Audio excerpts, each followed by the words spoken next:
sahabat tani, bertemu lagi dengan saya Nia Asmalinda dalam video seputar pertanian.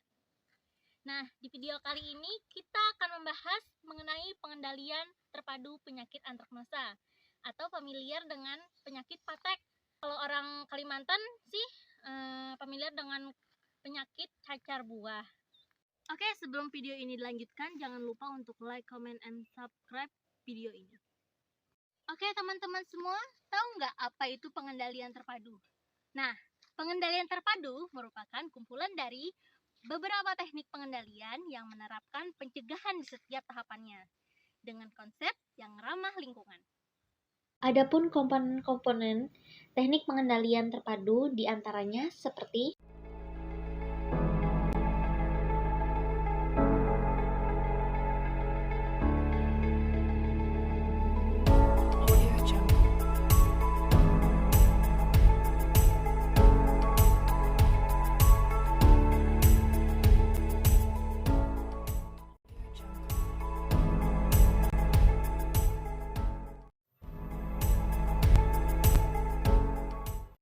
penyakit antraknosa. Ya, mungkin dari para sahabat tani sudah sangat familiar dengan penyakit ini. Apalagi para sahabat tani yang membudidayakan budidaya cabai.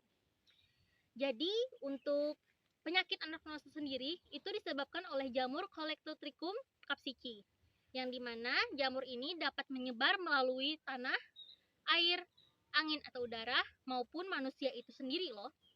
Untuk itu, perlu adanya pencegahan dan pengendalian penyakit ini agar tidak menyebar ke tanaman lain. Pasti kalian bertanya-tanya kan, bagaimana jika kalau tanaman cabai budidaya kalian sudah terkena penyakit antraknosa? Nah, jika sudah terkena, perlu adanya pengendalian yang cepat untuk menekan penyebaran jamur tersebut ke tanaman yang lain. ada 3 cara pengendalian yang dilakukan, yaitu pengendalian secara fisik, biologi, dan yang terakhir pengendalian secara kimia. Nah, jadi yang akan kita bahas pada video ini adalah pengendalian biologi dengan memanfaatkan sumber daya hayati. Untuk sumber daya hayati yang kita gunakan yaitu Trichoderma sp. Dan untuk bahan alaminya kita gunakan putih telur. Berikut cara pembuatannya. Adapun alat dan bahan yang akan kita gunakan dalam pengendalian biologi nantinya adalah 1 buah botol, gelas ukur, air, wadah, sendok, saringan berupa kain, kemudian Trichoderma sp, dan telur.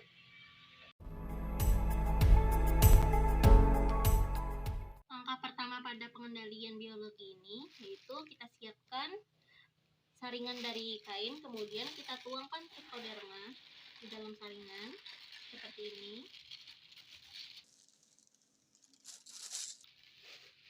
Kemudian kita tutup saringan seperti ini. Setelah Trichoderma kita masukkan ke dalam saringan, kemudian kita siapkan air yang sudah kita taruh di dalam wadah. Lalu Trichoderma tersebut kita rendam untuk beberapa menit seperti ini.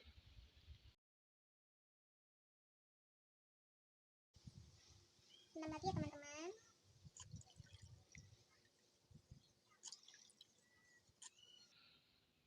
Kita diamkan sekitar 1 menit. Langkah selanjutnya kita siapkan telur dan wadah. Kemudian telur kita pisahkan antara kuning dan putihnya seperti ini. Kita buka di ujung telurnya agar memudahkan kita untuk memisahkannya.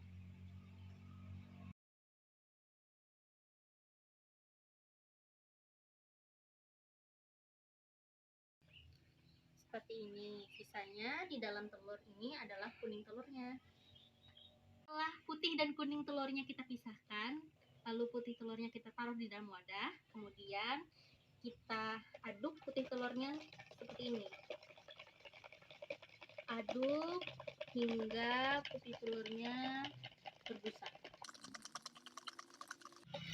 Setelah kira-kira seperti ini, cukup berbusa, kemudian kita diamkan sebentar.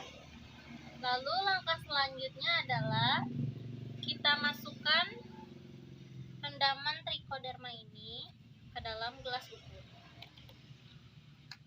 Seperti ini.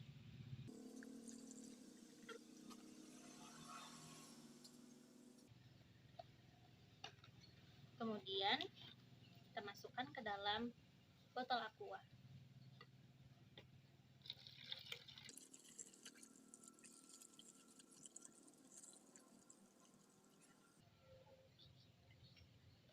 Setelah itu, kita masukkan telur ini ke dalam gelas ukur untuk memudahkan kita memasukkan ke dalam botol aqua. Seperti ini.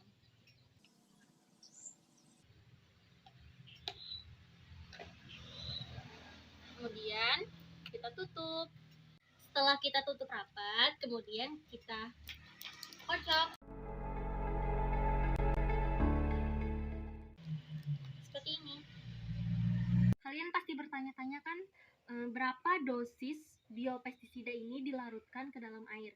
Jadi, untuk biopestisida ini kita gunakan dalam satu resep yang sudah kita jelaskan tadi untuk satu tangki atau 15 liter air.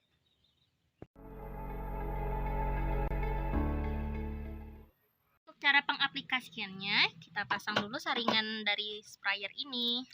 Lalu kita masukkan biopestisidanya seperti ini. Di dalam tangkinya sudah kita isi air ya.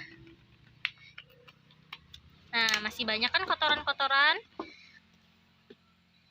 Kemudian kita masukkan air lagi sebanyak 15 liter. Kemudian agar tercampur rata, kita goyangkan tangki ini.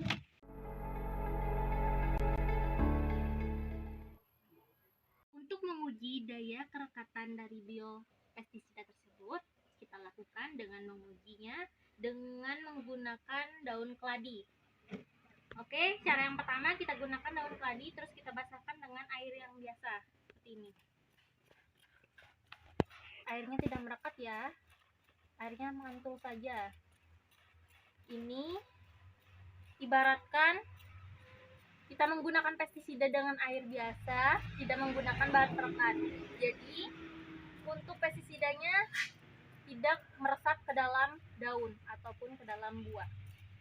Oke, untuk uji daya yang kedua, kita gunakan sama dengan menggunakan daun keladi.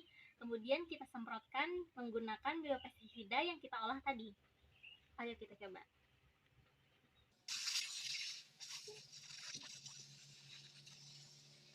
Terlihat kan perbedaannya? Biopestisida yang kita gunakan bahan perekat, dia akan merata pada bagian permukaan daun, berbeda dengan daun yang kita basahi dengan air tadi.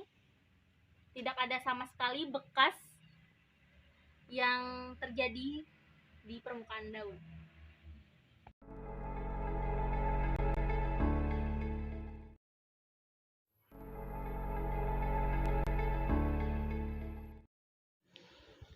Trichoderma sp merupakan cendawan baik yang dapat menekan penyebaran jamur jahat di alam. Jamur jahat tersebut dapat menyebabkan penyakit pada tanaman yang kita budidayakan. Adapun trichoderma dapat ditemukan di tanah hutan, tanah pertanian, atau pada substrat yang berkayu. Selain trichoderma, bahan yang kita gunakan dalam pembuatan biopestisida yaitu putih telur. Adapun penggunaan putih telur digunakan untuk perekat dari trichoderma untuk tanaman. Fungsi dari perekat yaitu membantu membasahi, menempelkan, dan meratakan larutan pestisida yang akan diaplikasikan ke tanaman. Agar pestisida tersebut tidak mudah larut begitu saja. Oke, demikianlah cara pengendalian penyakit terpadu anak masa. Semoga video ini bermanfaat